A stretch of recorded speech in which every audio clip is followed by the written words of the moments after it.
Hello, everyone, it's Mr. Punquist from IBM Bound, and today's video was supposed to be about Zavala, but then I did the new Hollowed Lair strike while completing my strike milestones on my Warlock, and it's a really not good strike, like old Exodus Crash levels bad.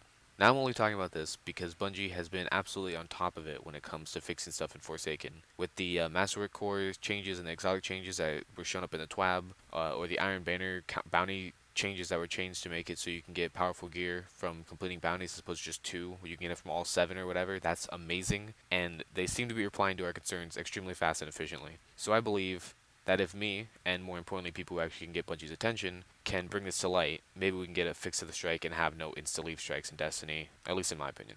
First, I should specify that the strike suffers from the same fate as Exodus Crash, as it's basically an alright strike, just the boss fight is not very good.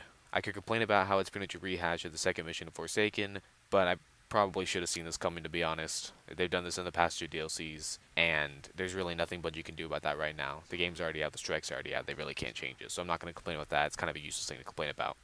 The strike does have some problems along the way, in my opinion, mainly the shielded walker tanks, which are just super annoying and kind of a waste of time in my opinion, not really adding anything new to the boss fight of the spider tank, just making it like last longer, and what feels like scorn spawn rates that have been shot up increasingly high, just having them spawn all the time, millions of waves, but I'll get more into that later. But those problems are pretty small in my opinion, so I'm just going to skip to the main problem with the strike to me, the boss fight. So the fight has you facing off against the Baron Fanatic from the campaign, and that's fine.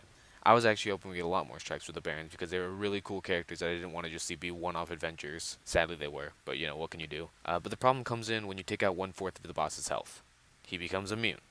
And it's not just the, oh, move the arc ball to the hole or step on a Vex plate kind of immune. It's what I like to call the timeout immune, where you have to wait, kill waves of ads, maybe a mini boss, and eventually he'll come back and you can damage him again for a couple seconds before he becomes immune again. And even worse, when the coward does finally show himself after that entire wave of immunity, he can attack you for a couple seconds when he's still immune. He can lay down his arc traps and stuff. I hate that. I absolutely hate that. And this is the entire fight until you either die and leave or you finally kill him again. So if you've survived the Destiny 2 vanilla era, this strike should sound kind of familiar to you. This is the boss fight for Exodus Crash pretty much shot for shot. Only the boss can attack while invincible, and the ad waves seem a little bit easier in my opinion on Exodus Crash as opposed to this one. Now I'm fine with Bungie reusing fight mechanics, to be honest, as long as they're fun. If they want to remake the Fnatic fight and make it similar to Inverted Spire, where you change arenas every time you get the boss down to a certain amount of health, totally cool. I'd honestly love that, because that is one of the best strikes in the game, in my opinion. But using a fighting style that was universally hated by the community seems to me like Bungie didn't really have enough time to finish this strike.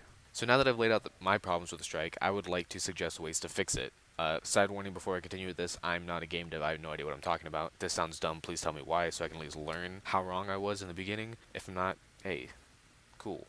So I feel like in a strike we've never had a raid wipe damage mechanic where you have to do damage to the boss or else he completely wipes your team and you have to reset. I'm not asking specifically for that because it'd be suicide for a pickup group to do, but I'm thinking of something kind of similar. Now during the Forsaken campaign and other parts of it, there are these floating servitor balls. You can specifically see it in one of the lost sectors on the Tingle Shore, and I think doing something with these would be pretty cool. So hypothetically speaking, what if the mechanic for this fight is to move a bucket or like say a claw hand full of these little servitor balls, say to drop on the boss to stagger him instead of him becoming immune. You can't pick them up since they work like explosive barrels, but I'm thinking it'd be more like interacting with machines and then maneuvering them to land over certain areas the boss will teleport to. So for example, say in the four corners of the room and in the middle where he spawns right in the beginning of the boss fight. So while two guardians are fighting ads, one is checking where the boss is going to be. Maybe the ground will have like an arc like little plate or see like spot where you can see where he's going to land, and then go into the machine to move the claw. Then he'll do his tether thing where he lifts you up and you have to knock his shield down like you do in the normal strike now. But instead of just damaging him for a second and then him going behind a wall for more as a spawn, you have to run to a machine, press the button, stagger him with the bombs, and then you can damage him a lot more than you could if you, say, were just trying to do it in the normal strike now, where he goes invincible after like about 3 seconds. However, if you don't, the bombs will just drop wherever you had them before, or wherever they started, and it will have a hole in the wall that will make more ad spawn, so the next attempt will be a little bit harder. The bombs, if they hit the mark, will obviously do damage, stagger him, and you can DPS him longer, like I said before. And it would also be particularly faster if you just were to brute force him, which is totally possible if you, say, had 3,000 voiced guardians or something.